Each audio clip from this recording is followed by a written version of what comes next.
बहुजन हिताय बहुजन सुखाय। जैसा कि विदित है कि मैंने अपनी प्रेस वार्ता दिनांक 4 अगस्त 2024 में और फिर पुनः अपने ट्वीट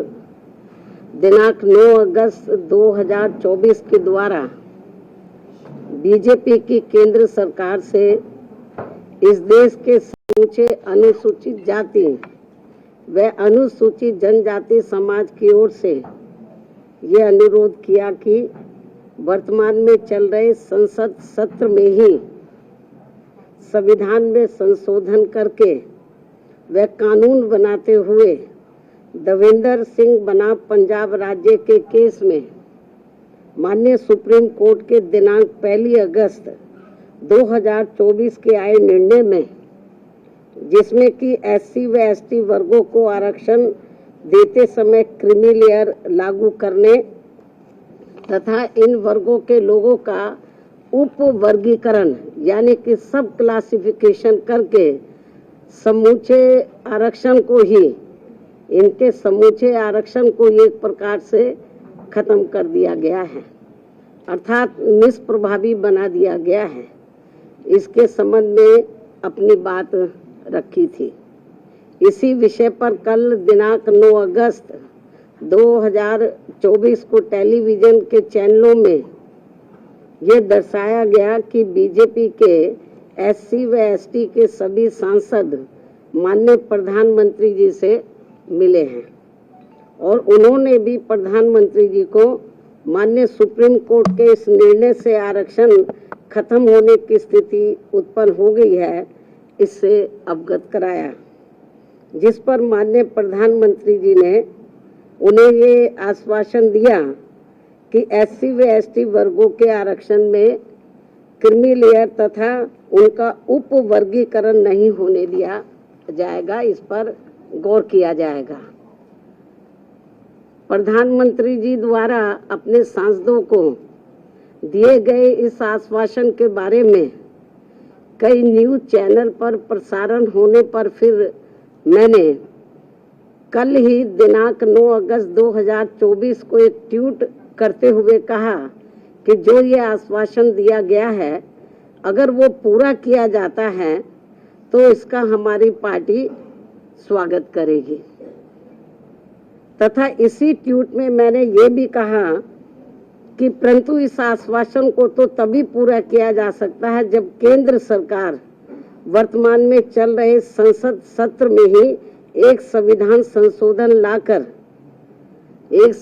संशोधन विधेयक लाकर माननीय सुप्रीम कोर्ट के इस निर्णय को निष्प्रभावी बनाते हुए ये प्रावधान लाती है कि एससी एवं एसटी वर्गों के आरक्षण के लिए इन जातियों को कभी भी उप वर्गीकृत नहीं किया जा सकेगा तथा इन पर क्रीमी लेयर भी लागू नहीं होने दिया जाएगा। और साथ ही मैंने ये भी कहा कि आज इस मामले में विषम स्थिति उत्पन्न ही ना होती अगर केंद्र सरकार ने अपने अटॉर्नी जनरल के माध्यम से माननीय सुप्रीम कोर्ट के समक्ष एससी व एसटी समाज के उप वर्गीकरण एवं क्रीमी लेयर के पक्ष में जोरदारी से अपने कथन न रखे होते। यदि उन्होंने ठीक ढंग से पैरवी की होती तो शायद ये ऐसी नौबत नहीं आती। और अब इसी सत्र में संविधान संशोधन न लाकर अचानक वर्तमान सत्र को ही तय की गई निश्चित तारीख के पूर्व ही कल दिनांक 9 अगस्त 2024 की शाम को अनिश्चित काल के लिए सदन जो है संसद जो है वो स्थगित कर दिया गया, जिससे कि माननीय सुप्रीम कोर्ट द्वारा दिया गया ये असंवैधानिक निर्णय बना रहे। और बीजेपी की केंद्र की सरकार की मंशा जिसकी वकालत उन्होंने सुप्रीम कोर्ट में की थी वह बनी रहे, जिसके तहत इस देश के समूचे एससी व एसटी वर्गों के लोगों को क्रीमी लेयर के बहाने तथा उनके बीच में उप वर्गीकरण करके उन्हें आरक्षण से ही हमेशा के लिए वंचित कर दिया जाए और इस प्रकार से फिर बिना संविधान बदले ही SC व ST वर्गों का आरक्षण हमेशा के लिए खत्म कर दिया जाए। एक और वर्तमान संसद सत्र को निश्चित तिथि से पूर्व ही समाप्त करना और दूसरी तरफ माननीय प्रधानमंत्री जी का ये हवाई आश्वासन देना कि माननीय सुप्रीम कोर्ट के इस निर्णय को नहीं लागू किया जाएगा और फिर इस मामले में कोई भी कदम न उठाना तथा कोई भी कार्रवाई आदि न करना, ये स्पष्ट रूप से दर्शाता है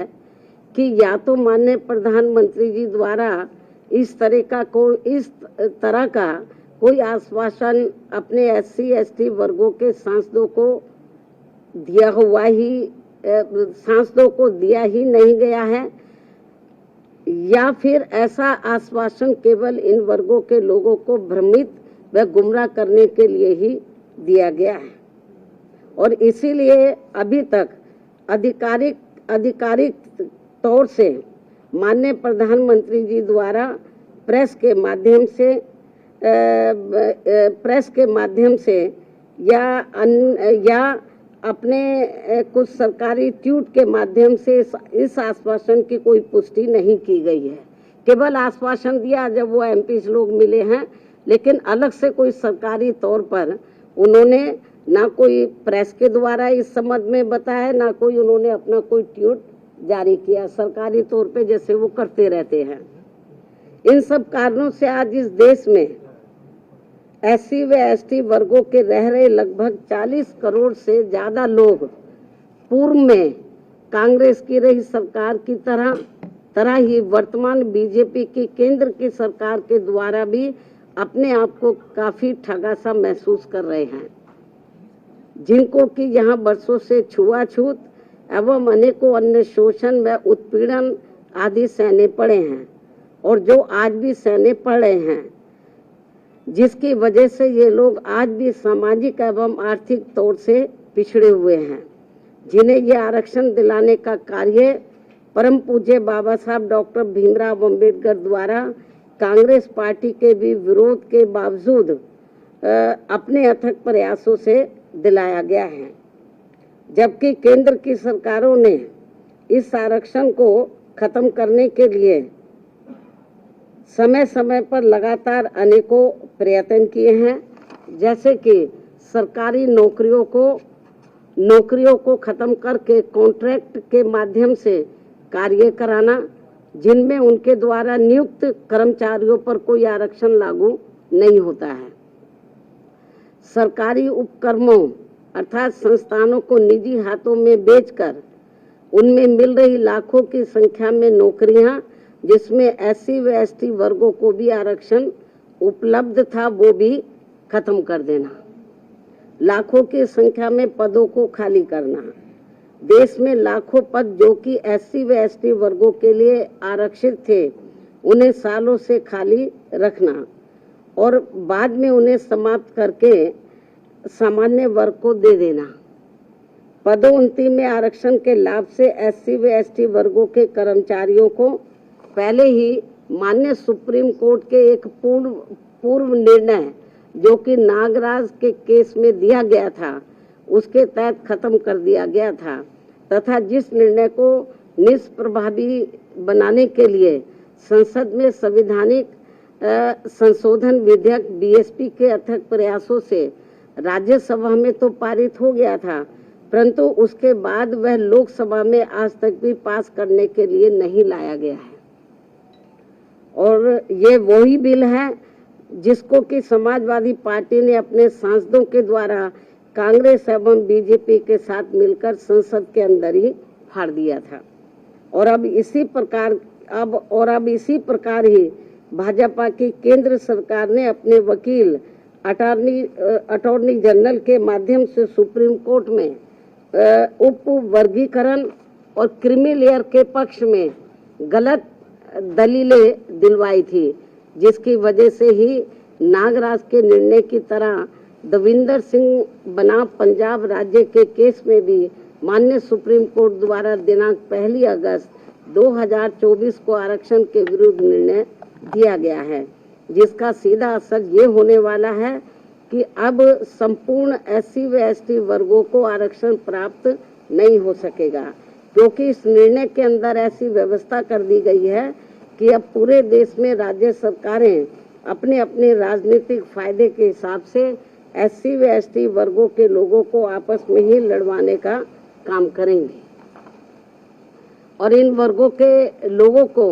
जीवन भर कोर्ट कचहरी के ही चक्कर लगाने के लिए मजबूर कर देगी और फिर अंत में इनके सभी आरक्षित पद खाली पड़े रहने के कारण या तो ये पद खत्म कर दिए जाएंगे, अन्यथा इन्हें सामान्य वर्ग को ही दे दिया जाएगा। ऐसे में मेरी इस देश के सभी SC व ST वर्गों के सांसदों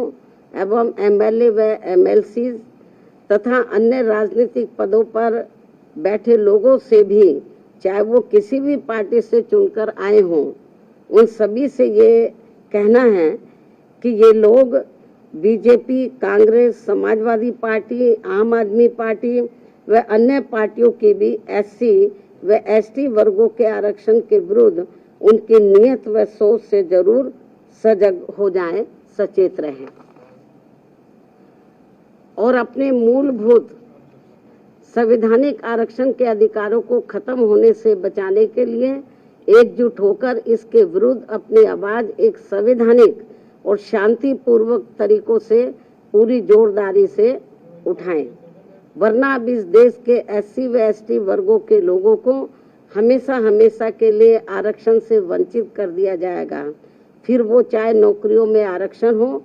या किसी राजनीतिक पद के लिए हो, जैसे कि MP व MLA आदि के लिए हो। इसके साथ साथ मेरा ये भी कहना है कि अब समय आ गया है जबकि माननीय उच्च न्यायालय एवं उच्चतम न्यायालय आदि की नियुक्तियों में भी SC व ST वर्गों के लिए पद आरक्षित किया जाए, जिससे कि इन उच्च अदालतों में इन वर्गों के लोगों की भी बात सुनी जाए और समझी जाए और भविष्य में माननीय सुप्रीम कोर्ट द्वारा नागराज केस में दिए गए निर्णय एवं दिनांक 1 अगस्त 2024 को देवेंद्र सिंह बनाम पंजाब राज्य में दिए गए निर्णय की तरह के अन्य कोई और निर्णय SC व ST वर्गों के विरुद्ध देकर उनके संवैधानिक अधिकारों का हनन न किया जाए। इसके अलावा मेरा सावधानी के तौर पर SC व ST वर्गों के लोगों को ये भी कहना है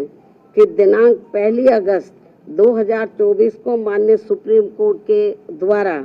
SC व ST वर्गों के आरक्षण के मामले में दिए गए निर्णय को लेकर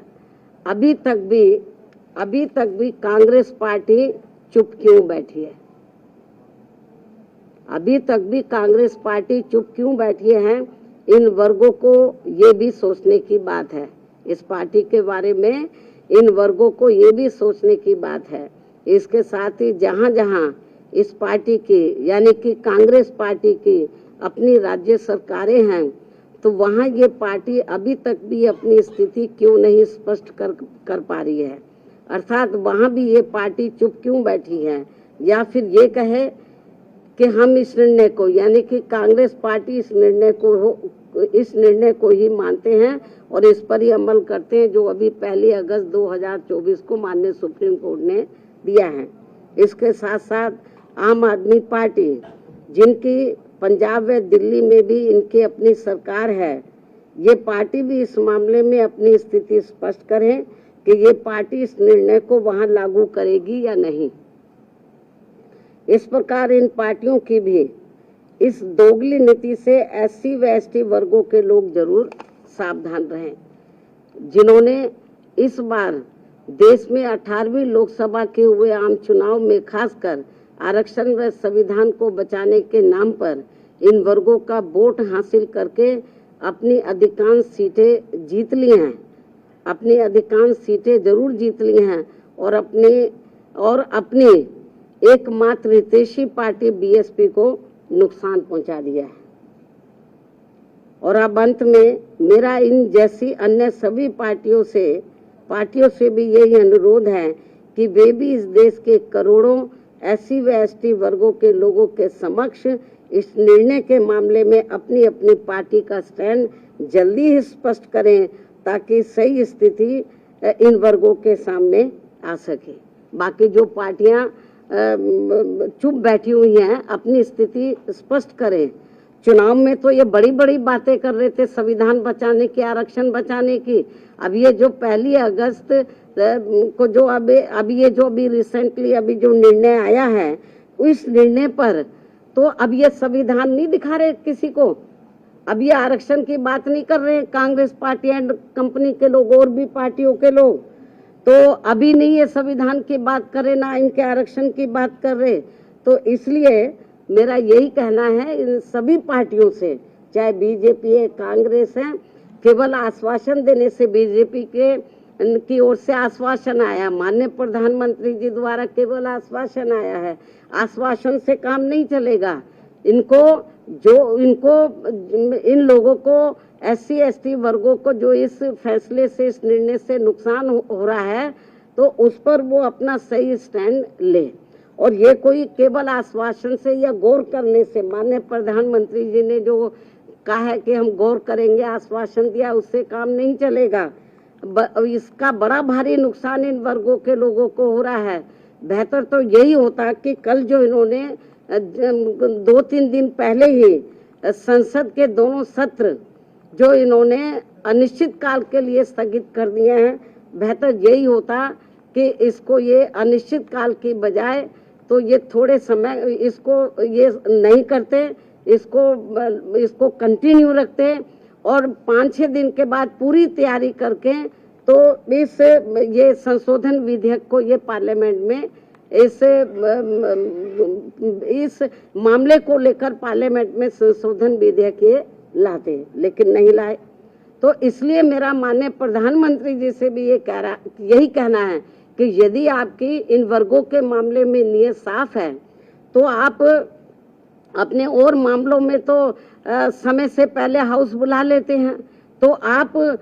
कभी भी हाउस बुला सकते हैं, अपनी तैयारी करें। और ये जो 1 अगस्त 2024 को जो माननीय सुप्रीम कोर्ट का निर्णय आया है तो इस निर्णय को निष्प्रभावी बनाएं, हाउस बुलाएं मतलब, और मालूम भी पड़ जाएगा कि हाउस में सभी दलों का क्या स्टैंड है। और मुझे क्या लगता है कि ये इनको जल्दी करना चाहिए, ये ठीक नहीं है। वरना जिन राज्यों में अब राज्यों में जल्दी ही विधानसभा के आम चुनाव होने वाले हैं तो इन वर्गों के लोग ना बीजेपी को माफ करेंगे, ना कांग्रेस को, ना अन्य पार्टियों को माफ करेंगे, क्योंकि इन्होंने इस बार जो 18वीं लोकसभा के आम चुनाव हुए हैं उसमें इन वर्गों के लोगों के साथ बड़ा विश्वासघात किया, धोखा दिया है। इनको कहा कि हम संविधान बचाएंगे, आरक्षण आपका खत्म हो जाएगा। अब ये चुप क्यों हैं? अब ये लोग चुप क्यों हैं? तो लेकिन इससे साफ जाहिर है ना ये संविधान को बचाने वाले हैं ना आरक्षण को बचाने वाले हैं। अब ये समझ में नहीं आ रहा आरक्षण को लेकर ये जो संविधान को दिखाते घूम रहे थे सभी पार्टियों के लोग, अब क्यों नहीं संविधान को दिखा रहे हैं? अब क्यों नहीं आरक्षण की बात कर रहे हैं कि इनका आरक्षण जो निष्प्रभावी हो गया है तो इसको प्रभावी बनाने के लिए इनको पार्लियामेंट का सत्र जल्दी ही शॉर्ट नोटिस में इनको बुलाना चाहिए और अपनी स्थिति बीजेपी की सरकार को क्लियर करनी चाहिए और बाकी पार्टियों को भी अपना स्टैंड क्लियर करना चाहिए, क्योंकि ये कुछ जरूरी बातें कहने के लिए मैंने आज आप लोगों को तकलीफ दी है। हालांकि इससे भी मैंने पहले प्रेस बुलाई थी, लेकिन अब जो हालात जो स्थिति सामने आ रही है, कल मैंने ट्वीट भी किया, लेकिन ट्वीट में सारी बातें नहीं आ सकती हैं, ट्वीट में सारी बातें नहीं आ सकती है। इसलिए फिर मैंने सोचा कि मैं मीडिया बंधुओं के समक्ष जाकर अपनी पार्टी की सही स्थिति आप लोगों के सामने इस संबंध में रखूं, इसलिए आज मैंने आप लोगों को तकलीफ दी है। इन्हीं जरूरी बातों के साथ अब मैं अपनी बात यहीं समाप्त करती हूँ। धन्यवाद। जय भीम व जय भारत।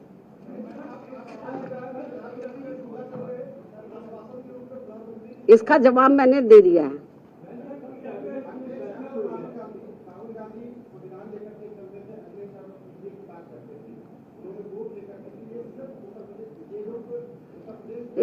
इसका भी जवाब मैंने दे दिया है, इसका जवाब दे दिया है।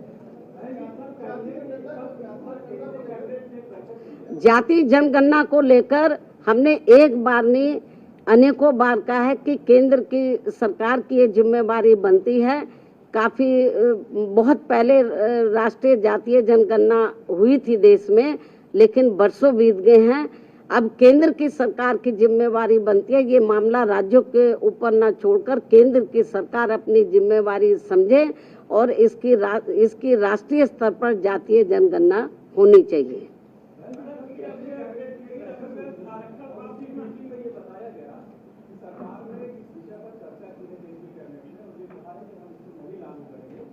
केवल कहने से थोड़ी ना काम चलेगा। जो सुप्रीम कोर्ट ने निर्णय दिया है, जब तक आप लोग पार्लियामेंट का सत्र जल्दी नहीं बुलाएंगे और इसके ऊपर संशोधन विधेयक नहीं लाएंगे, उसको पास नहीं कराएंगे, तो माननीय सुप्रीम कोर्ट का जो निर्णय 1 अगस्त को आया वो इम्प्लीमेंट रहेगा तब तक। तो जब तक तो बहुत नुकसान हो जाएगा इन वर्गों के लोगों को। हाँ,